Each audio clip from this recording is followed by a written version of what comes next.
nongeye kubasuhuza mbaha ikaze ku ijwi ry'Amerika mu kiganiro murisanga, ikiganiro duharira nyakwigendera Kizito Mihigo, muri kumwe na Venuste Nshimiyimana.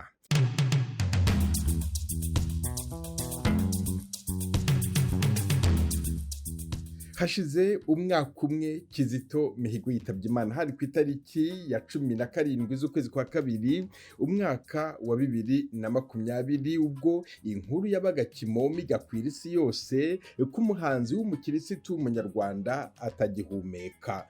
Leta yatangaje ko yiyambuye ubuzima, ibyo ariko ntibyemejwe n'abaganga. Abarokotse ku icumu rya jenoside nkawe banditse basaba ko haba iperereza ryigenga, ndetse n'imiryango irengera uburenganzira bwa kiremwa muntu irabisaba, ntibirashoboka. Iki kiganiro sibyo kigamije, ni ikiganiro kigamije kureba Kizito Mihigo uwo ari we, amateka yandikishije ikaramu y'urukundo, urukundo yabibishije kubabarira, imbabazi avuga ko yahawe n'Imana, Imana yimakaje ngo imubere urumuri. Muri iki kiganiro ubwa mbere kuva Kizito Mihigo atabarutse, inshuti ze z'inkoramutima, abamubaye hafi kuva akivuka, abamuzi kurusha abandi, bagejeje ku ijwi ry'Amerika ubutumwa tuza kubagezaho.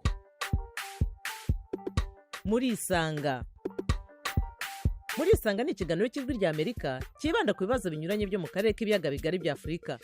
Abatumire bacu ni Clarisse Kayisire Mukundente, akorera leta ya Canada, akaba yiga itangazamakuru muri kaminuza y'i Quebec. Ikaze ku ijwi ry'Amerika. Murakoze Venuste, ndabashimiye kuba mwantumiye kandi nsuhuje abo turi kumwe mu kiganiro. Undi mutumire ni Jean Claude Nkubito, umunyamabanga uhoraho w'umuryango uharanira ibiganiro n'amahoro muri Afurika, ufite icyicaro i Buruseli mu Bubiligi. Ikaze ku ijwi ry'Amerika. Murakoze kuntumira Venuste, ndasuhuza n'abo turi buhure muri iki kiganiro. Undi mutumire wacu ni Louis Rugambage, umucikacumu, inshuti ya Kizito, atuye mu Buholandi. Louis Rugambage, ikaze ku ijwi ry'Amerika. Urakoze cyane Venuste Nshimiyimana kuntumira muri iki kiganiro cyo kuganira kuvuga kuri nyakwigendera Kizito Mihigo. Natumiye kandi Philippe Basabose, atuye muri Canada, yigisha muri kaminuza Memorial University. Ikaze ku ijwi ry'Amerika. Urakoze cyane Venuste kumpa ikaze muri iki kiganiro. Ndagushuhuje nanjye kandi shuhuje n'abo turi kumwe muri iki kiganiro n'abatwumva bose. Nongere mbashimire kuba mwemeye kuza muri iki kiganiro. Nabibabwiraga mu kanya, twakiriye ubutumwa bw'inkoramutima za Kizito, tubuha umwe muri bano batumire bacu kugira ngo abudusomere. Uwo ni Clarisse Kayisire Mukundente. Mbere yuko udusomera ubwo butumwa, watubwira uko wamenye Kizito? Murakoze Venuste, njyewe uko namenye Kizito Mihigo, Kizito ni umuhanzi wamamaye mu Rwanda kubera indirimbo z'Imana n'indirimbo zijyana n'ibi bya jenoside n'izindi ndirimbo zivuga ku Rwanda. Ntabwo namumenye mbere yuko apfa, namumenye nyuma. Impamvu nta yindi, ye ntabwo ndi umukristo cyane kuko yaririmbaga indirimbo nyinshi za kiliziya. Indirimbo nari muziho zari ebyiri, nizajyanaga n'icyunamo kibuka jenoside yakorewe abatutsi kuko byamfashaga kwinjira mu cyunamo, n'izindi ndirimbo zavugaga ku byerekeye u Rwanda n'ubutwari. Ariko nyuma amaze gupfa, nashatse kumenya icy'uwo mwana w'imyaka 38 ukiri mutoya utarashaka, impamvu yambuwe ubuzima, bituma njya kureba Kizito uwo ari we.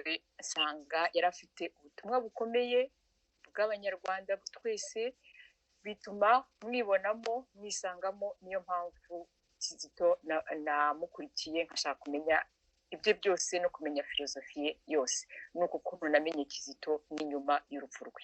Na n'ubu uracyamukurikira? Ndamukurikira cyane kubera ko afite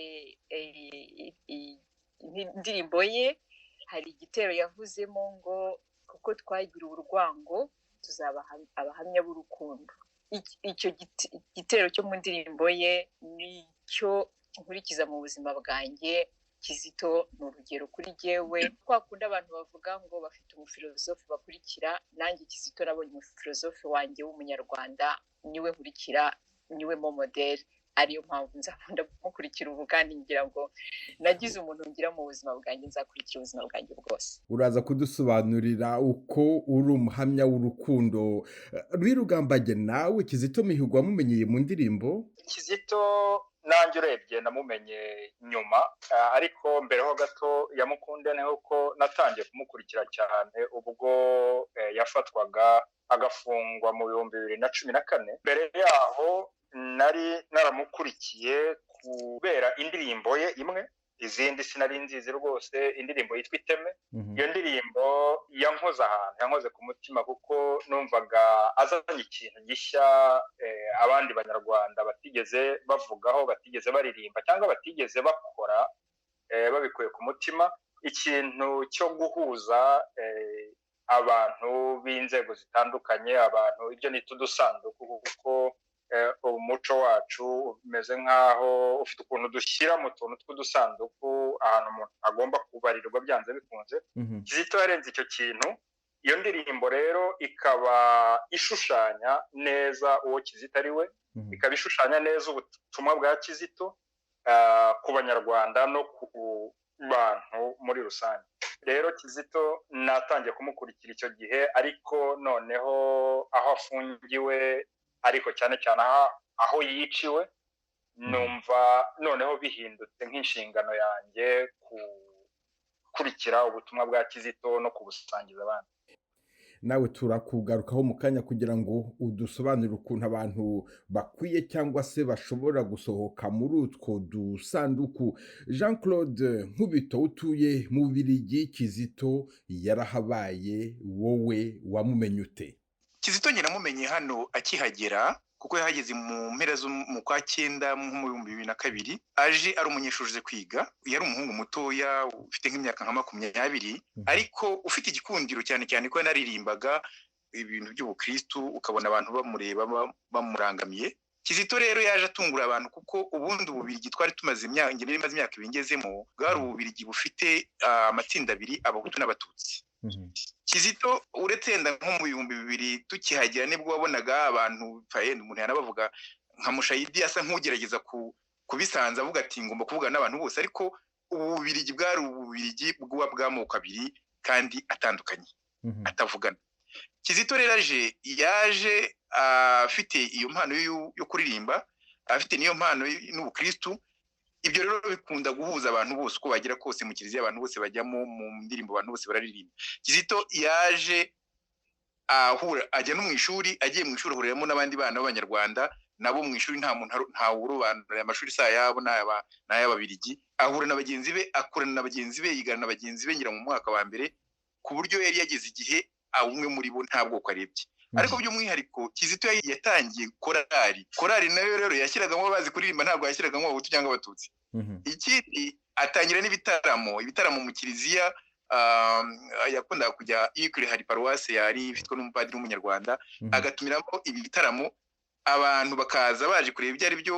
Urumva nyine Abahutu n'Abatutsi bakaza bahikinya amenyo buri wese ku ruhande rwe, cyangwa se badakundanye, ariko bakumva ibyo Kizito aririmba bagataha barebana ukundi. Ku buryo Kizito rero nagiye mumenya nk'umuntu wahinduye ubuzima bwinshi cyane muri ubu Bubiligi, kuko yerekanye ko abantu bashobora kubana bashingiye ku ivanjiri, bashingiye no inyuze mu nzira y'umuziki. Ibyo turabigarukaho mu kanya, ndetse udusobanura ukuntu Kizito Mihigo yashoboye guhindura imyumvire ya jenoside ku batuye mu Bubiligi. Reka noneho tujye kuri Basabose. wowe Kizito wamumenye ute? Kizito ntabwo nagize amahirwe yo kumumenya ku buryo butaziguye. Natangiye kumumenya kubera indirimbo ze, cyane cyane indirimbo yitwa Twanze gutoberwa amateka, indirimbo yitwa Iteme, n'indirimbo yitwa Igisobanuro cy'Urupfu. Nyuma aho akaga ke gatangiriye, byatumye ndushaho kumukurikirana, ndushaho kumukunda, ku buryo ndetse ubu ngubu mufata nk'icyitegererezo cy'ubumuntu nyabwo, ndetse ntangire nanamwunamira nk'umuntu nkunda cyane, twabuze amanzaganya bitari bikwiye, mwunamire nk'umuntu mfataho icyitegererezo gikomeye cy'ubumuntu. uradusobanurira mu kanya uwo Kizito Mihigo, uwo muntu wagiraga ubumuntu akagira n'ubuntu. Clarisse Mukunde, n'igihe kirageze kugira ngo udusomere iyo baruwa yaturutse i Rwanda ku nshuti n'abantu b'inkoramutima za Kizito Mihigo. Urakoze Venuste kubera umpaye umwanya wo gusoma ibarwa inkoramutima za Kizito zanditse kuri uyu munsi tumwibuka. Iyi barwa yanditswe ku itariki ya 7 Gashyantare mu mwaka w'ibihumbi 2021 yandikirwa i Kigali. Iragira iti: umwaka urashize tubuze urungano, umuvandimwe n'inshuti magara, twagendanye, twiganye, twasenganye, twasangiye ubuto bwacu, dusangira akabisi n'agahiye. Dufashe aka kanya ngo dutange ubuhamya nk'abantu babanye nawe mu rugendo rwe umunsi ku wundi. Kizito yavukiye i Kibeho ku itariki ya 25 Nyakanga 1981 mu mwaka udasanzwe. Uwo mwaka watangiwemo ibikorwa by'amabonekerwa i Kibeho. Yagiriwe inema n'Imana maze Nyagasani aramwiyereka akiri mutoya.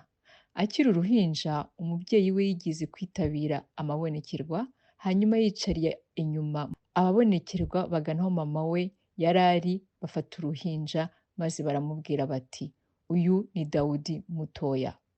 Mu mikurire ya Kizito nk'uko yabyivugiraga, yari umuhanzi wa nyiribiremwa uvoma inganzo ye mu myizere n'imyemerere ye ya gikristo. Yaragize ati: Si je devais me choisir un nom et que son nom devrait signifier ce que je suis, en tout cas ce que je veux être de tout cœur, je m'appellerais le Rwanda, réconcilié par le Christ. U Rwanda rwiyunze n'Imana. Nyuma ya Jenoside yakorewe Abatutsi ikamutwara be barimo na se umubyara, yacitse intege bigera aho ashaka kwihorera, yibaza ku mikorere y'Imana. Ni muri ibyo bihe yahimbye indirimbo yagiraga iti: mbese Mana nkubaze, warurihe cyagihe nababaye zirugusa, kandi ufite imbaraga, kandi uri umutabazi utarutwa, cyagihe warurihe Nyagasani, ngwino usubize imitima y'abana bawe bakwizera. Muri iki gihe yasabye Imana kandi agira ati: ngwino twumvishe twabakwemera ko wowe utakwicwa n'umupanga, ngwino tubwire iby'ubwo buzima utaruga hano ku isi, azuzuna dutera umwete n'umurava, dutsinde ibigeragezo, maze natwe tubashe kubabarira no kwihangana. Icyo gihe Kizito yajyaga mu misa kubera ububabare bw'ibihe yabayemo, akananirwa gusenga isengesho rya Dawe mu ijuru, kuko yagombaga kuvuga ati: utubabarire ibyaha byacu nk'uko natwe tubabarira ababitugiriye. Kubera kuba inyangamugayo yaracecekaga ageze aho ngaho, kuko yangaga kubeshya Imana. Nyuma yigira inama yo guhindura isengesho, akajya agira ati: utubabarire ibicumuro byacu nubwo twebwe byatunaniye kubabarira. Aha yumvaga byoroshye guhindura isengesho aho kugira ngo abeshye Imana. Nyagasani yaje kumugirira inema yo kubabarira yivuye inyuma, inamwereka u Rwanda rurimo ibikomere byinshi kubera ibyahabaye. Nibwo atangiye ibitaramo bihuriyemo n'Abanyarwanda bose baturuka mu moko yose, Abahutu n'Abatutsi. Aha twavuga nk'igitaramo yakoreye mu Bubiligi gihuriyemo Abanyarwanda bose batashoboraga guhura na rimwe. Icyo cyari igice cya mbere cy'ubutumwa bw'inkoramutima za Kizito. Jean Claude Nkubito, iyo Kizito Mihigo yacurangaga mu Bubiligi yacurangiraga abahatuye bose? Ibintu bya Kizito rero biragoye kubigira nk'ibintu umuntu ashushanya akavuga ngo ntumiye abantu nawe ndagutumiye ntabwo ibintu bya Kizito bifite ukuntu byakozwe n'Imana y'ubwayo, kuko byabaye nka bya bindi bavuga ngo ntabwo ari agahato uhinduza abantu kukwemera, ni urukundo rwawe rubareshya bakaza. Kuko Kizito yavugaga ko afite ibitaramo akabwira abantu bose abantu bakaza. Mu minsi ya mbere yarazaga hariya ikora aho yatangiriye, yatangira kuririmba hakaza abantu nk'150 bose ntawe utazaga, ariko buhoro buhoro ba bandi 150 bagenda baba 300 bagenda baba 400, batangira bamwe bicara hamwe ku ruhande rumwe abandi ku rundi bikurikije amoko, buri wese akicara n'uwo bazanye, kenshi na kenshi yabaga azanye n'uwo basangiye ubwoko. Noneho nyuma nk'amezi nk'atanu ya mbere ashize, abantu bakajya bicara mu Kiliziya nk'uko bisanzwe, ukicara aho usanze nta muntu ukikiye kundi. Kizito rero yacurangiye abantu bose, yaririmbiye abantu bose, batangira no kumva indirimbo ze, kuko ntizari z'Imana gusa, n'iza jenoside yarazivugaga, n'iby'uko jenoside yabaye mu Rwanda yarabiririmbaga. Hanyuma abantu babandi batahaga bimyoza bagataha baramukanye barebana bavuga bati wabonye uriya mwana, bamwe bati buri wese yamwitaga uko ashaka. Ikindi cyari cyaniyongereho rero si uko gucuranga gusa, no kuba yari yaragiye aganira n'urubyiruko rugenzi rwe no mu mashuri na hose.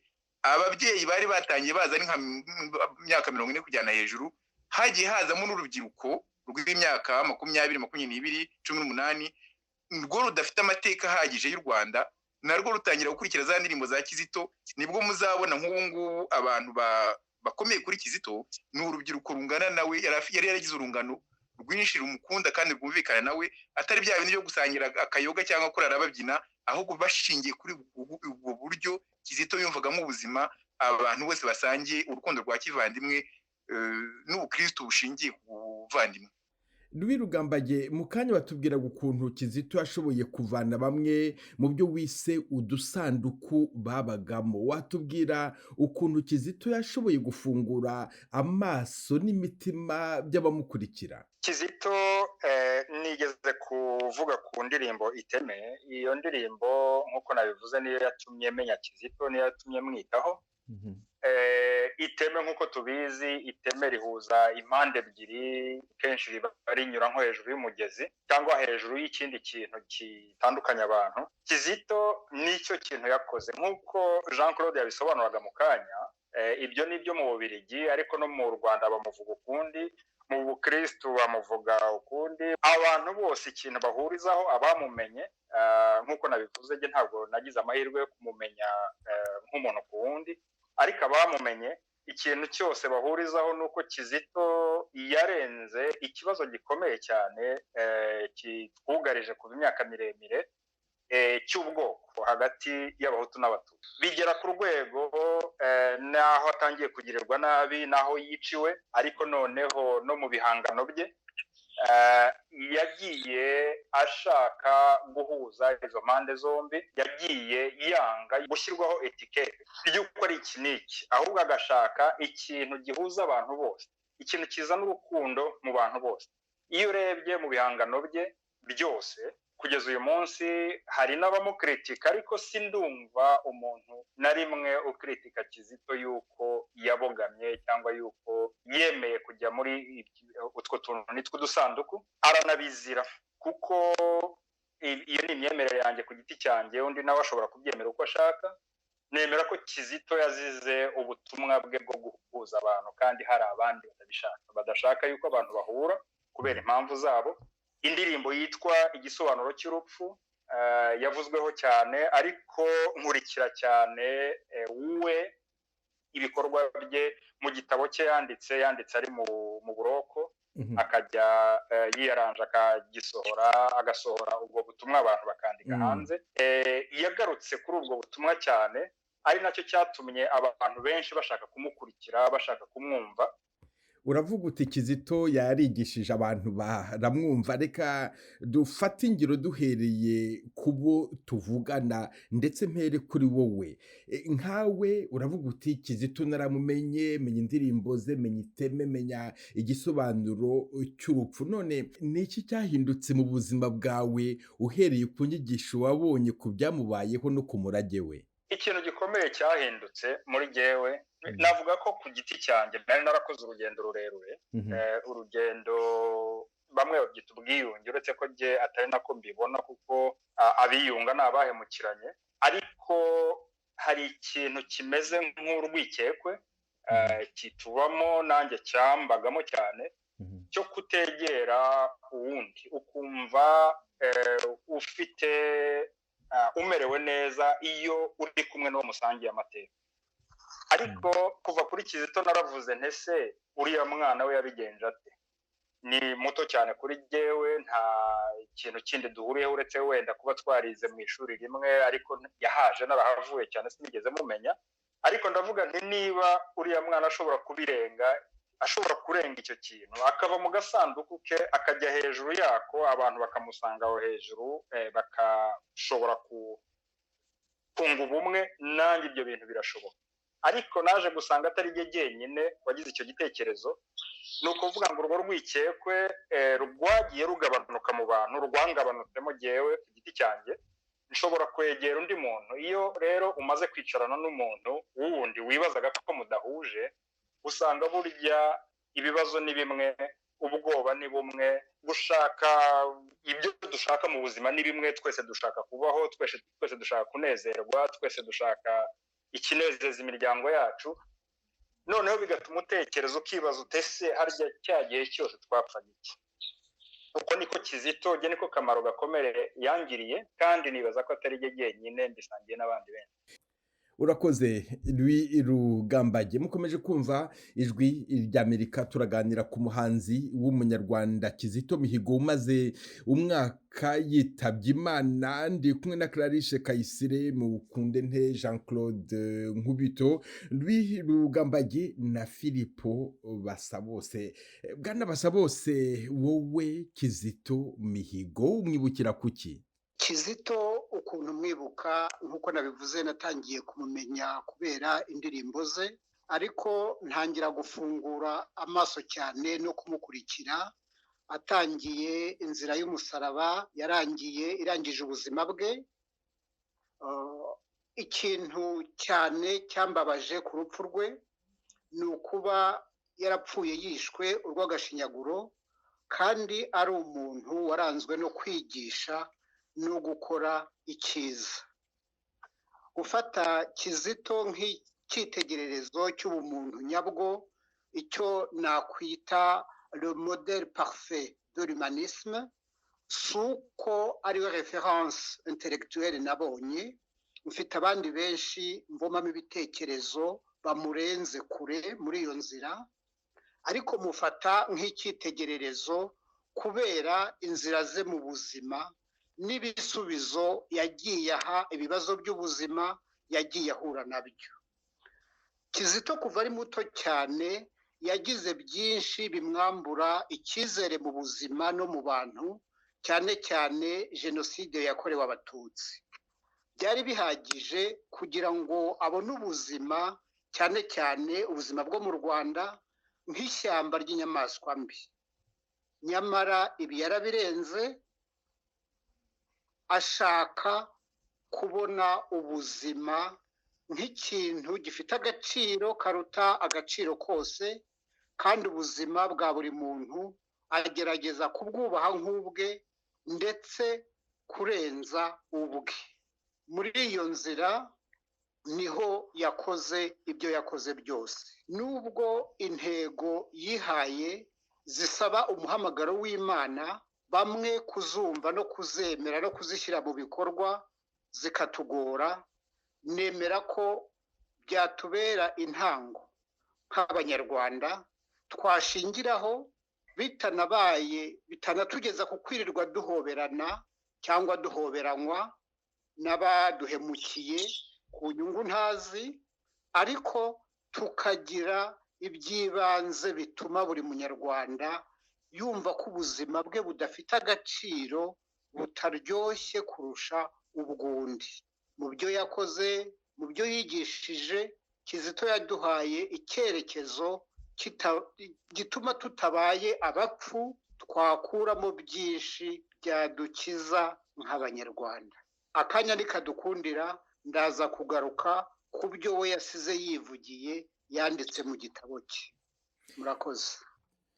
urakoze nawe Philippe Basabose. Mbere y'uko twongera guha ijambo Clarisse Kayisire mukunde nte kugira ngo atugezeho bwa butumwa bwaturutse mu Rwanda, Jean Claude Nkubito wumvise Basabose avuga ukuntu ari byiza kurenga imipaka kugira ngo umuntu asange abandi, ndetse wamwumvise na Rugambagiye yavuze ko yahindutse kuva amenye Kizito. Wowe Kizito yahinduye iki mu mibereho yawe? Yewe rero ku giti cyanjye buriya Kizito yamfashije cyane mu kumpa uburenganzira bwo kuvuga icyo ntekereza nuko mbona ibintu. Uko nyuma ya jenoside hari igihe koko abantu bose babayemo bafite umujinya, ariko n'ubu bukristo tuba dufite n'ibi tuba twaragiye tunyura mu by'amashuri y'abihaye Imana bikatwereka ko kwica undi kizira koko, ariko ko Imana ari urukundo, kandi ko urukundo rwonyine udakunda ntazajya mu ijuru. Nuko bimeze, kandi ntabwo Imana izaduhembera ibibi tutakoze, izaduhembera ibyiza twakoze. Kizito yatumye twumva tugomba gutera intambwe,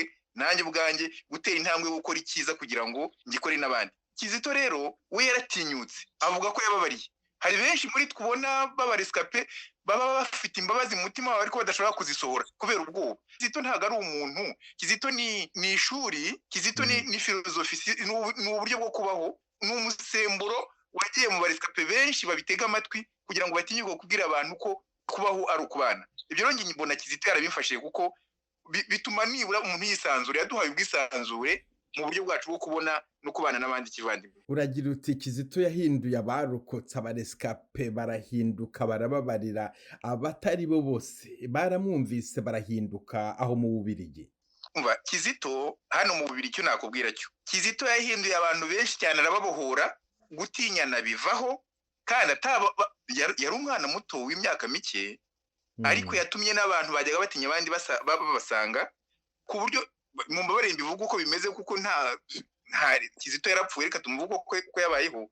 Yatumye abahutu n'abatutsi ba hano mu Bubiligi batinyukana baganira, ku buryo nuko mutarebye misa yasomewe Kizito hano, kiliziya yari irimo abantu barenze 700, ngira ngo Rudoviko we yari anahari, ndumva twarahuriye, hari harimo abantu barenze 700, amoko yose. Ngira ngo hari n'umugabo wunzi hano w'umutwe rwose nawe wari waje byamuhagurukije aje muri iyo misa ya Kizito, kuko yari misa y'umuntu witangiye abandi akiyemeza kubahuza, kandi atagiye kubyigisha mu ruhame ngo agende avuye ngo niki kinzanye. Imibereho ye, ubuzima bwa Kizito, indirimbo ze n'imyitwarire byatumye abantu baza. Nibyo navugaga nti saga hatuhinduza abantu kukwemera, ni urukundo rwawe rubareshya bakaza. Kizito rero nabo bahutu twavugaga tuvuye no kubarescape, nabo bahutu babonye ko hari umurescape ushobora kurenga uburescape bwe, akarenga ibyago yagize, agatinyuka akabwira abantu ati kubaho ni ukubana. Kandi yarabikoze, atagombye kubyigisha ahubwo akoresha indirimbo ze, akoresha imyitwarire ya gikristo. No mu Rwanda agize yarabikora. Ubu si ugira ngo mu Bubiligi abantu bose uvuze Kizito ntibumva ko bumva ari umuvandimwe uvuze, nta bwoko bareba iyo uvuze Kizito mu Bubiligi. Abantu bose bahita bumva uvuze umuvandimwe. Urakoze cyane Jean Claude Nkubito. Igihe kirageze kugira ngo twongere tugaruke kuri bwa butumwa bwaturutse mu Rwanda. Clarisse mukunde nte budusomere uhereye ku buzima Kizito yabayeho mu Bubiligi. Muri ibi bihe yagize ibigeragezo byinshi. Intagondwa z'abatutsi zaragize ziti ariko buriya Kizito si umuhutu watwihishemo. Intagondwa z'abahutu nazo ziti ariko buriya Kizito si Maneko wa Kigali. Nyamara we icyo gihe byamushimishije ko abahutu bitabira igitaramo bumva ko giteguwe n'umututsi. Byageze aho abanyarwanda bose bamwibonamo, maze Kizito yishimira ko yahuje bene Kanyarwanda. Muri ibyo bitaramo yahimbye indirimbo yitwa Oser la vie, ahimba n'indi yitwa Arc-en-Ciel. Nizo zarimwo ubutumwa butanga icyizere ko bishoboka ko abanyarwanda bashobora kubabarirana no kwiyunga. Nibwo ahakuye umutwaro Imana yamuhaye wo gusabira abanyarwanda n'u Rwanda, maze atura Imana u Rwanda muri iyi ndirimbo agira ati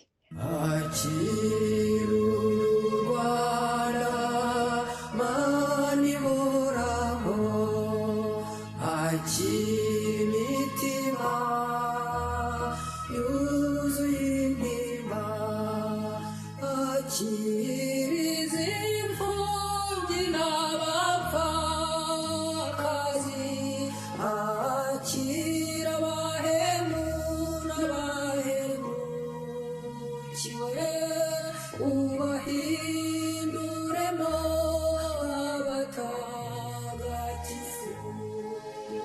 akira imitima yuzuye urwango n'ubwigomeke uyihundagazemo uyisesekazemo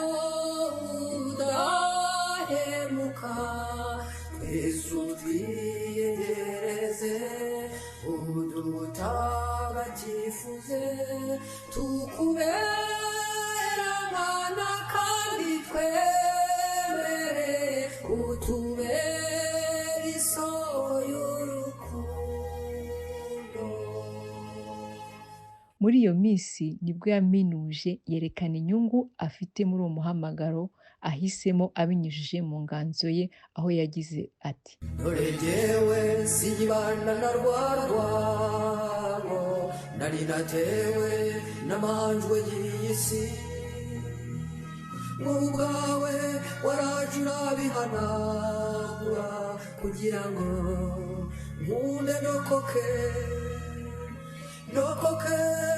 n'urupfu rwa roho none umugambi wanjye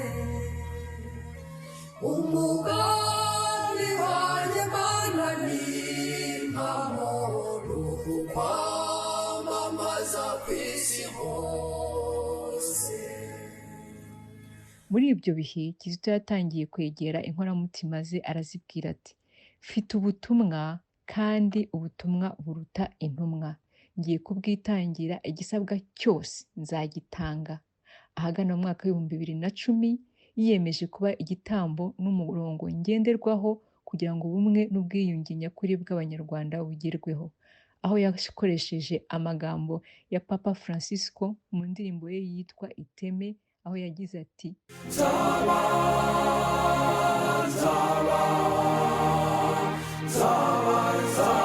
igikoresho cy'amahoro y'Imana, aho urwango rwashinze ibirindiro kire y'urukundo,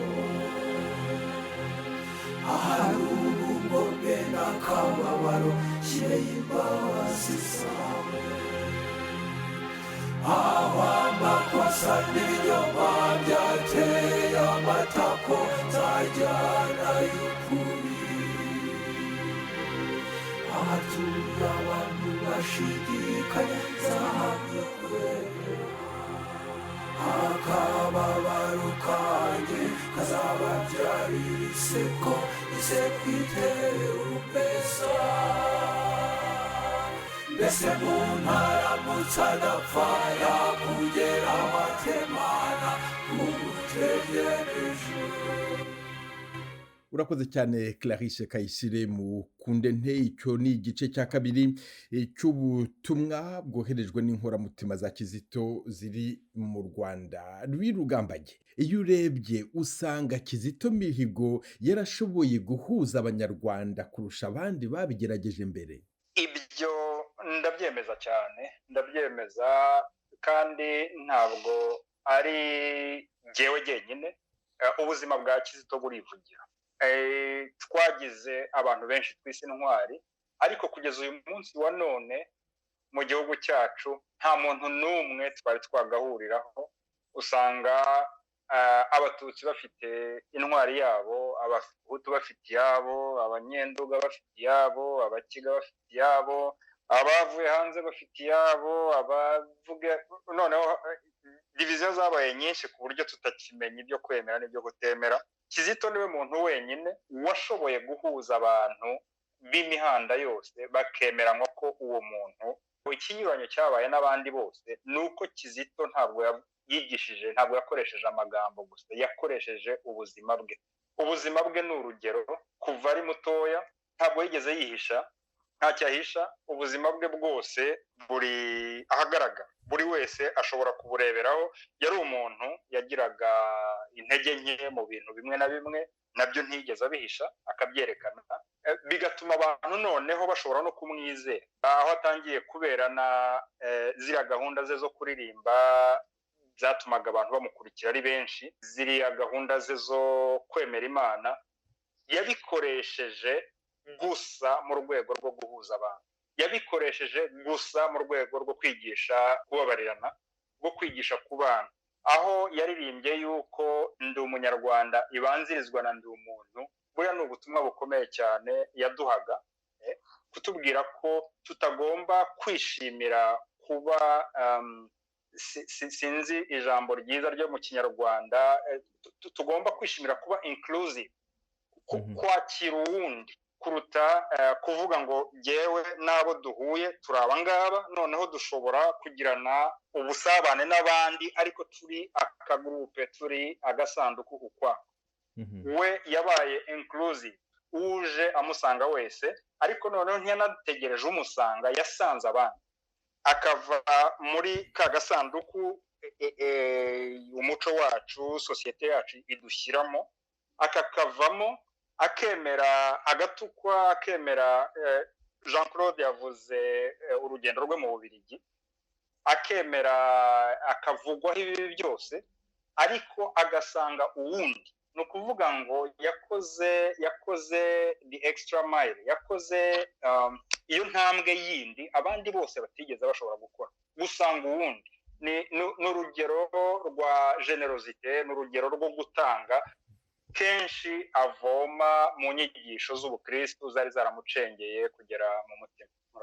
Urakoze nawe Louis Rugambage. Filipo Basabose, mu kanya wavugaga yuko hari uduce tw'inyandiko wateguye ushaka kudusangiza, muri two haba harimo byibuze kamwe kavuga iyo nzira y'ubumuntu Louis Rugambage yavugaga kuri Kizito? Urakoze cyane, reka mbanze ngasasire andi magambo yavuzwe n'umwanditsi nawe, umwanditsi w'umufaransa witwa Jean-Jacques Rousseau, yagiraga ati l'homme qui a le plus vécu n'est pas celui qui a compté le plus d'années, mais celui qui a le plus senti la vie.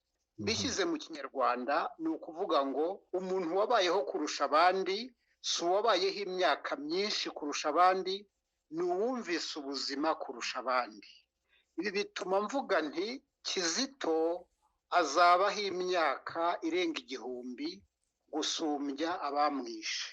Nje ku byo Kizito we yanditse, ni mu gitabo cyasohotse amaze gupfa, ku rupapuro rwa 290 na 291, byanditse mu Gifaransa ariko ndabivuga mu Kinyarwanda.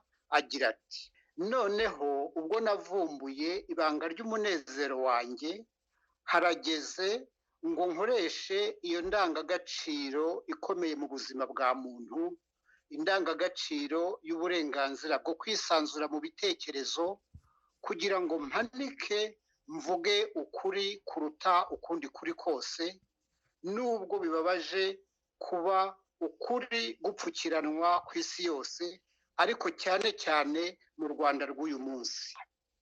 Uko kuri ni uko ubuzima bw'umuntu ari ikintu kidakorwaho. Mu Gifaransa biravuga ngo la vie humaine est sacrée. Nkomeze mvuge ibyo yanditse, ni ubw'Imana gusa. Nta butegetsi ku isi bufite uburenganzira bwo kwambura ikiremwa muntu ubuzima. Akomeza agira ati kuba nararokotse jenoside bimpa inshingano zo kwimakaza no kurengera ubuzima, zo kwimakaza no kurengera indangagaciro z'ubumuntu n'uburenganzira bwa muntu. Kuba narabonye urwango rurenze urundi rwango rwose rushobora kubaho, ruturika rugasakara hose, bingira umukozi udacogora w'amahoro, imbabazi n'ubwiyunge.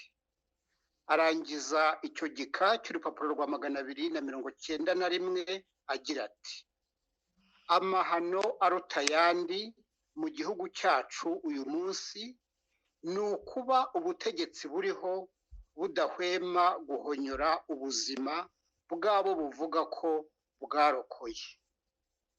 Kuri uwo mwanzuro agerekaho ibyavuzwe n'umwanditsi w'umufaransa witwa Jacques Bénigne Bossuet, ahagira ati Dieu se rit de ceux qui détestent les effets dont ils chérissent les causes. Ngenekereje mu Kinyarwanda byaba nko kuvuga ngo Imana iseka cyangwa se iterwa isesemi n'abavuga ko banga ingaruka z'ibyo bashyigikiye. Numva uwashaka urugero yavuga ati ntushobora kuvuga ngo wanga ikibi ushyigikiye ukora ikibi. urakoze cyane Philippe Basabose. Reka tujye kuri Jean Claude Nkubito. Jean Claude, wumvise ibyo Basabose yavuze kuri Kizito ndetse anavuga n'ibyo Kizito yasize yiyandikiye. Wowe niki wasigaranye cya Kizito Mihigo? Nge Kizito uretse ko nanavuze ko naramunya twari n'inshuti twaranavuganye kenshi. Hari ikintu burya tutigeze tutindaho. Kizito nubwo tumubona yaratuje kuriya, iyo yagomba gukora ikintu yaragikoraga byanze bikunze, nta kintu washobora gukora kugira ngo umubuze kugikora. Ikintu tugomba gusigarana kuri Kizito ni urukundo rwa kivandimwe, urukundo rutagira umupaka na muke. Sinzi n'impamvu ahubwo ngira ngo nka Kiliziya Gatolika itagomye no gutangiza za nkete igikora kugira ngo irebe niba Kizito atahabwa intambwe kugira ngo batagatifu nk'abandi bose yagiye ishyiramo, kuko Kizito yarakunze atizigamye. Kizito yafashije abantu guhura. Kizito yabayeho ubuzima bw'ivanjira ayigira ubuzima bwe, kandi Kizito yumvaga ari yiteguye kwitangira abandi atizigamye. Numva icyo kintu bagombye kugifata. Rero umurage ngira ngo twasigarana ku Kizito ni umurage w'urukundo rutizigamye n'imbabazi zidacika intege kandi zitagombera ko uzisabwa. Ni ubwitange butagira umupaka, kandi ni ugufungurira abandi amarembo kugira ngo nawe bakunde batizigamye. Ntabwo rero ntekereza ko Kiliziya yabikoze ikosa itangiye gutekereza uburyo yakora amaperereza ya ngombwa ngo Kizito ashyirwe ku rwego rw'abatagatifu. Ubwo tuvuga iby'amaperereza, Kizito Mihigo amaze kwitaba Imana, bamwe mu bacikacumu bishyize hamwe barandika basaba ko hakorwa iperereza ryigenga kugira ngo hamenyekane uburyo Kizito yapfuyemo. Louis Rugambage, uri mu banditse iyo baruwa, iryo perereza rigeze he? Mbere yo gusubiza icyo kibazo ndabanza gusobanura yuko atari bwo bwa mbere twari twanditse. Na mbere ya Kizito habayeho abantu bagiye bicwa, bagiye baburirwa irengero, bagiye bakorerwa iyicarubozo, hagiye habayeho ibikorwa bibi byibasira abacikacumu ba jenoside.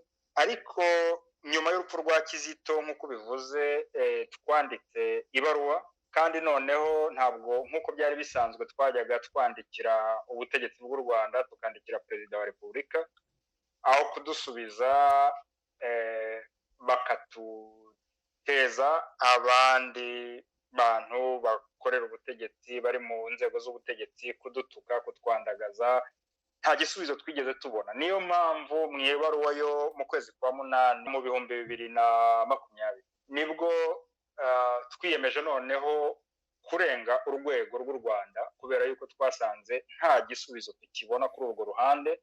Noneho twiyambaza ibihugu bibanye n'u Rwanda, ibihugu bitera inkunga u Rwanda, imiryango mpuzamahanga, kugira ngo turebe yuko byashyira igitutu kuri leta y'u Rwanda, ishobore gukora amaperereza, ishobore guhana abakora ibyo bikorwa by'ubugizi bwa nabi. Ubu rero navuga ko twatangiye gusa n'ababona umusaruro, sinzi niba ryo jambo ryiza, twatangiye kubona resultat z'icyo gikorwa. Ntabwo mvuga yuko ibyo reaction tubona ubu ngubu ari ukubera iyo baruwa gusa, ariko nayo ibifitemo uruhare. Ku itariki ya 25 z'uku kwezi gushize kwa mbere hasohotse raporo ya 37 ngarukamwaka y'igihugu cy'Ubwongereza ku birebana n'iyubahirizwa ry'uburenganzira bw'ikiremwamuntu mu Rwanda.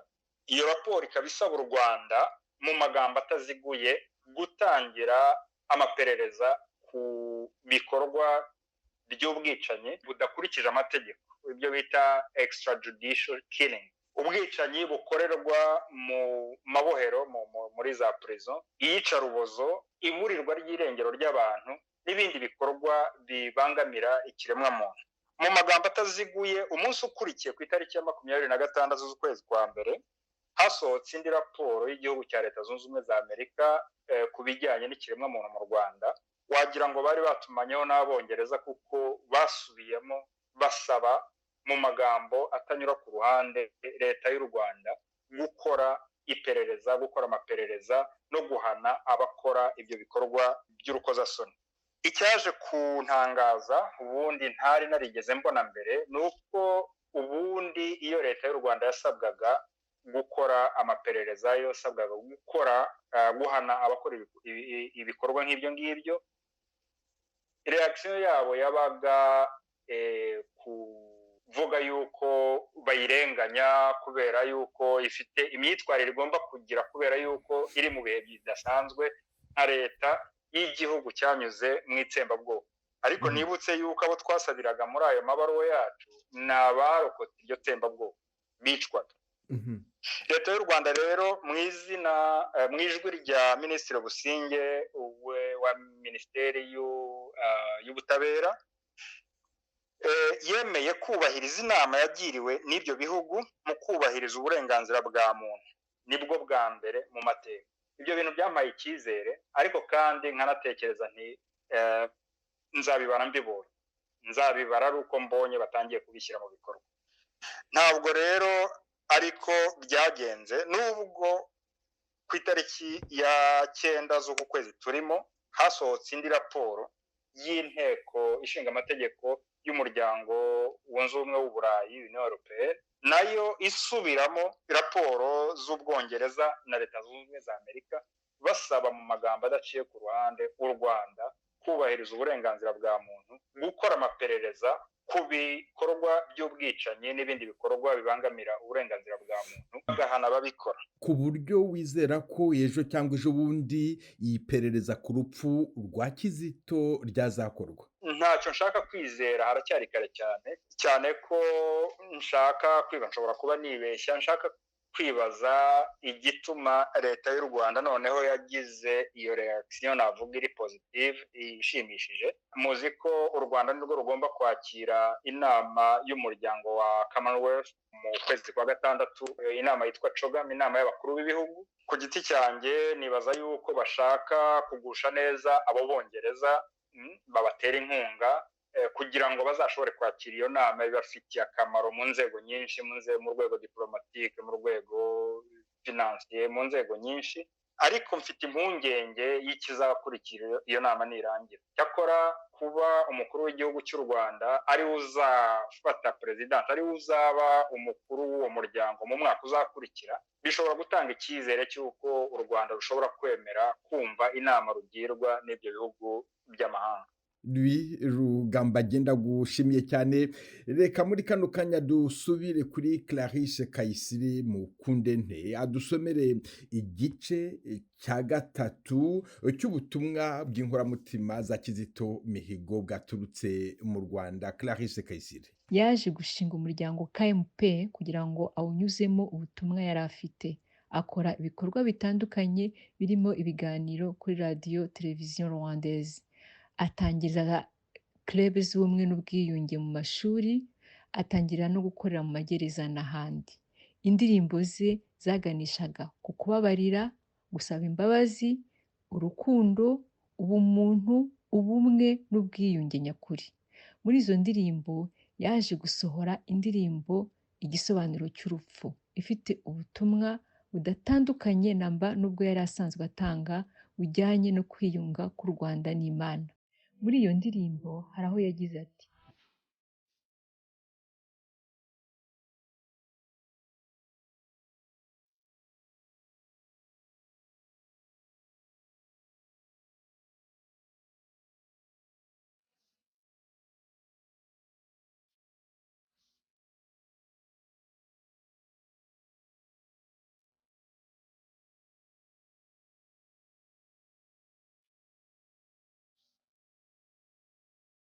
arongera ati kandi jenoside yangize imfubyi ariko ntikanyibagiza abandi bantu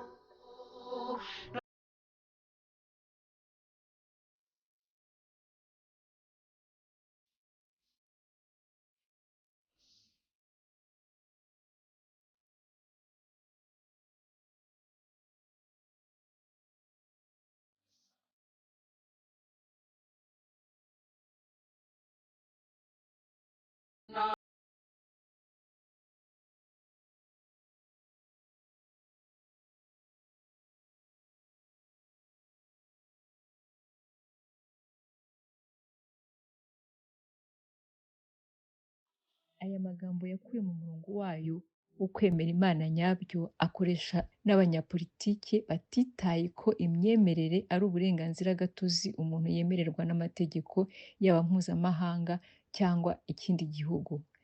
Iyo ndirimbo yaje kumubera intangiriro y'inzira y'umusaraba, arafungwa, agira ibibazo byinshi, ariko akomera ku butumwa bwe bujyanye n'imyemerere ye, biza kumuviramo kwamburwa ubuzima. Muvandimwe Kizito, watugaragarije imbaraga za Nyagasani zo kumenya guhitamo kuba umuntu no kugira ubuntu mbere y'ibintu byose. Muri icyo gihe cy'inzira y'umusaraba wanyuzemo, wahamije ko Nyagasani yari yaragukoreye umusaraba, yari azi ko uzabasha kwihanganira. Muri ya ndirimbo wazize, wabivuze byose, aho wagize uti: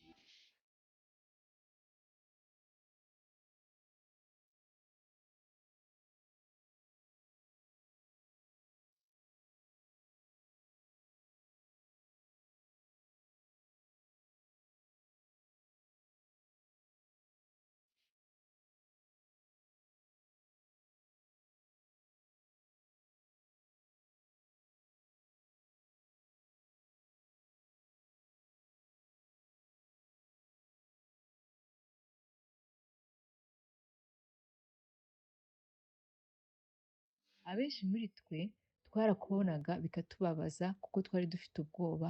Twarakubazaga tuti, mbese urabona aya magambo y'indirimbo hatarimo politiki? Waradusubije useka uti, nabitekerejeho, ariko igisubizo cy'imyumvire n'imitekerereze yanjye nabigaragaje muri iyo ndirimbo, aho ngira nti: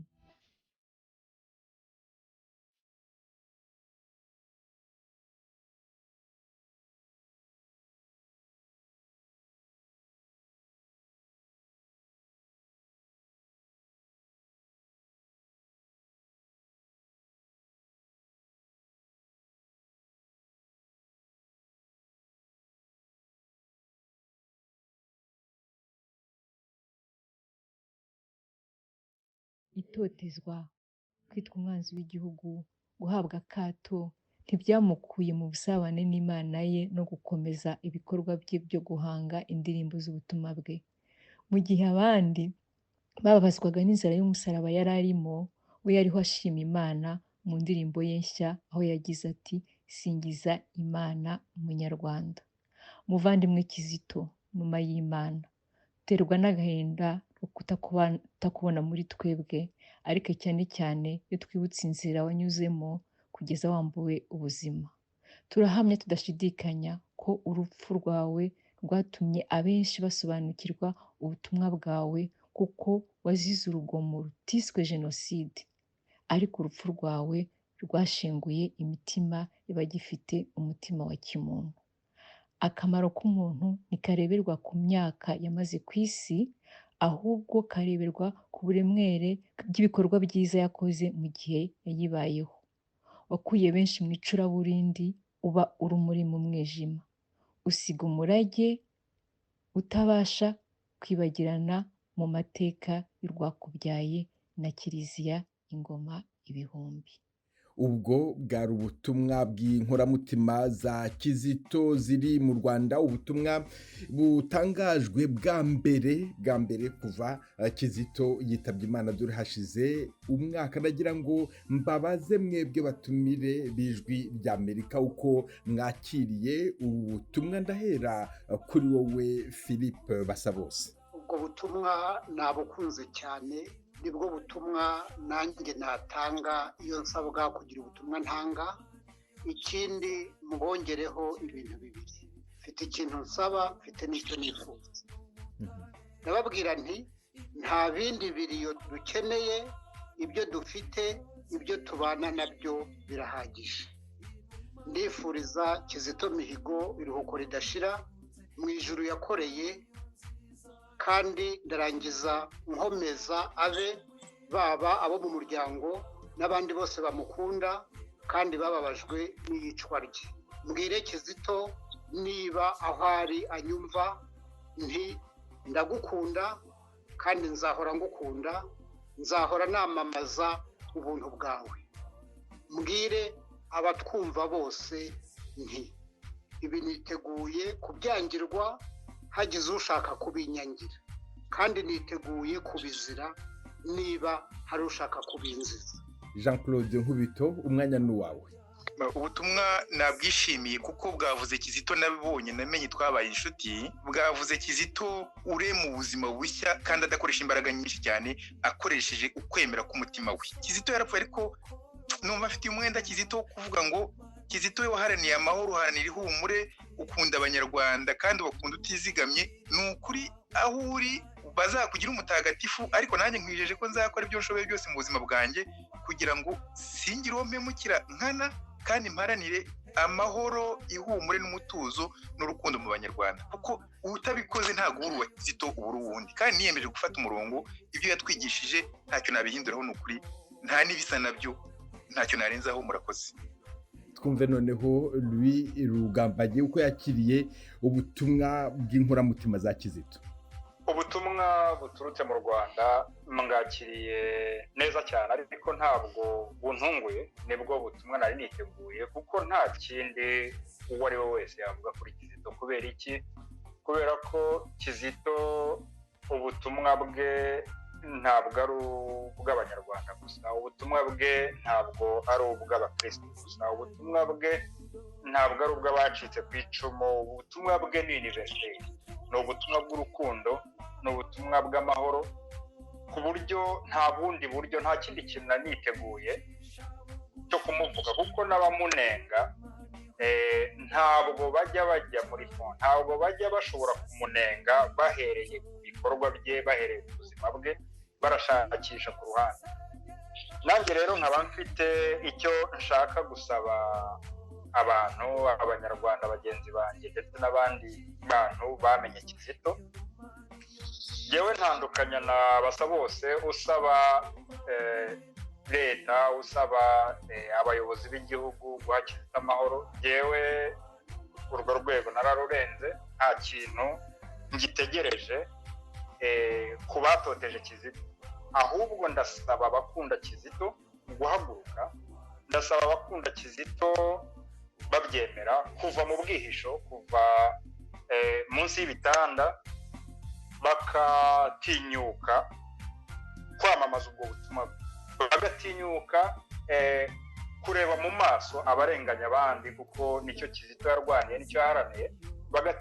Bagatinyuka kureba mu maso abarenganya abandi, bakababwira ko ibyo bintu atari byo, ko batabyemeye. Niba Kizito yarabitangiye ubuzima, wowe muntu uri i Burayi, wowe muntu uri muri Canada, uri muri Amerika, uri ahandi hantu muri Afurika, n'abo mu Rwanda ntabasize nubwo bo bibagoye kuruta abandi, wowe ubuzwa n'iki gutanga ako kantu, uwo musingi, uwo muganda wawe ushobora gutuma ufatanya n'abandi kugira ngo turamire ubuzima bugeramiwe bw'abandi bantu.